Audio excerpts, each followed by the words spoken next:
soir, évidemment, je tire un énorme coup de chapeau à mes joueurs. Vraiment. C'est une... Prends ta glace. T'as pris, c'est bon, tu sais. Vraiment un énorme coup de chapeau parce que c'est une prestation défensive de haut niveau. C'est ce que j'ai dit aux garçons dans le vestiaire après le match, en début de saison, quand on regardait l'adversaire jouer en vidéo pour préparer les rencontres. On avait tendance à le trouver meilleur après contre nous, à faire des choses contre nous qu'on n'avait pas vues. Et aujourd'hui, c'est l'inverse. On prépare ce match contre Blois qui joue un basket remarquable, et ce depuis plusieurs années. On sait de qui ça vient. Hein. C'est le travail de Michael qui paye chaque saison. Et on arrive à les faire complètement basculer dans quelque chose d'autre.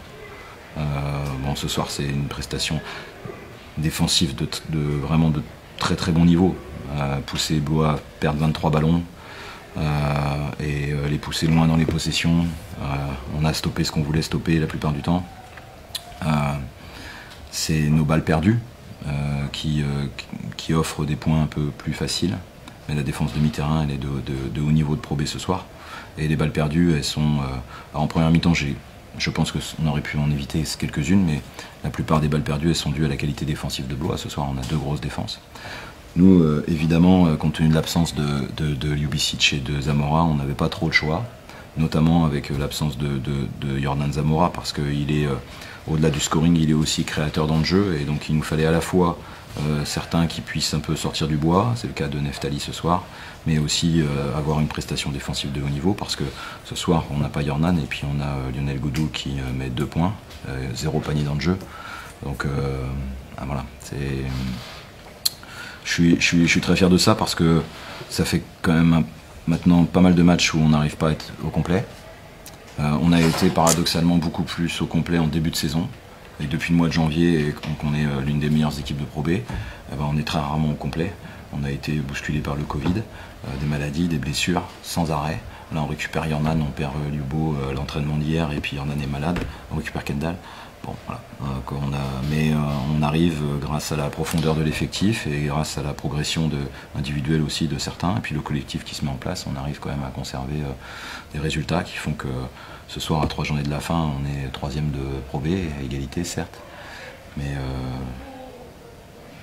c'est beau, hein, vraiment.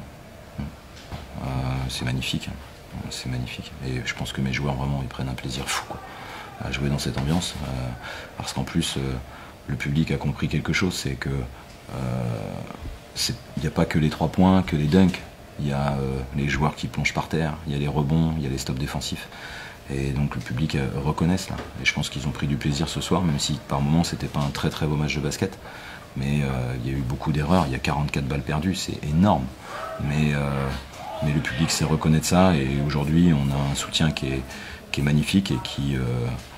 mais c'est une belle osmose, c'est une belle soirée parce que, bon, en plus il y avait le retour du gauche, je suis très heureux que... c'est marquant parce que, vous voyez, quand on parle de...